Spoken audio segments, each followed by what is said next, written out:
So we have one more story. And this story is about the crow and the raven. Does anyone know what sound a crow makes? You can just make it if you know. Caw! Very good. But I don't know if you know, the crow didn't always make that sound. I know, crazy, right? Yes. At one point, the crow had a very pretty voice that everyone liked to listen to. And this is the story of how the raven tricked the crow.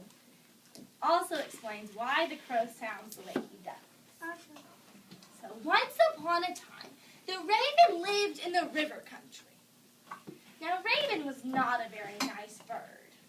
He was very lazy, clever, and mean. But he was also very beautiful. Everyone else throughout the summer spent lots of time gathering nuts and berries to store for winter. But Raven, because he was lazy, just flew back and forth from rock to rock, laughing at all of his friends. You all are so silly, he would say. And all he would do was have fun all day long. Now his cousin, the crow, warned him. "Oh, Raven, I don't think that's smart," he would say. "I think you should be more like Squirrel and try to collect some berries."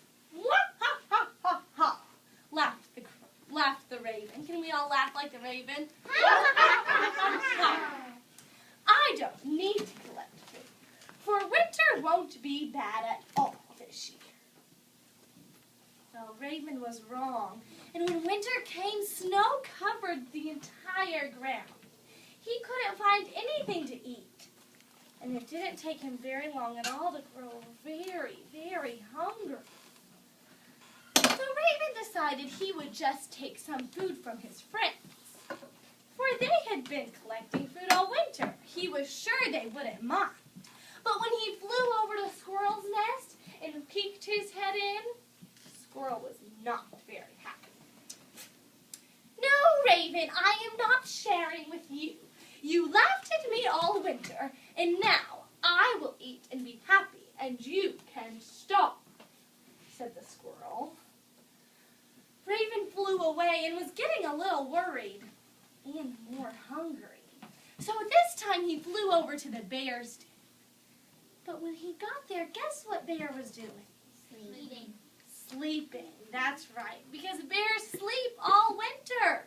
Hibernate. They hibernate. There we go. So Raven looked around in the den, thinking maybe Bear had left a little bit. But all of the food was where? In his stomach. In Bear's belly. So Raven was even more hungry now and more worried. And that's when he got his clever idea to go to his cousin, the crow. Now, Crow was his cousin, so he had to be nice to him. And he was very easily fooled, meaning Raven thought he could get almost anything out of him. When he flew up to Crow, he said, "Oh, Crow, you have such a beautiful voice. I've decided you're going to host a party and let everyone hear you sing. But at this party, you must make sure you have lots of food. For as it's wintertime, it's not nice to ask people to journey a long way and then not feed them." Crow was shocked. He knew his voice wasn't bad, but he never knew everyone wanted to listen to him sing. The flattery and the excitement, he willingly offered to throw the party and began to go to work right away. He cooked and he cleaned and practiced his singing the whole time. "La la la la la la la," he sang, and as he did that, Raven flew all over the forest, inviting all of the animals to come to the party. But instead of telling the animals it was Crow's party, he told them it was his party and invited them like this. "Oh, come to my party. I'm making lots of food. I'm doing lots of work. and everything will be delicious. I'm going to have berries and wild fruit and potatoes and fish, and my party will be fabulous. I'm going to have entertainment. The crow is going to sing. So make sure you come to my party. Now Raven flew back to Crow and did not tell Crow that he had invited people to his party. He told Crow that he'd invited people to Crow's party. So the two together became very excited, and a few days passed, and finally the day of the party came. Crow was still busy in the kitchen, so when the guests arrived, Raven welcomed them in and told them, "Welcome to my party."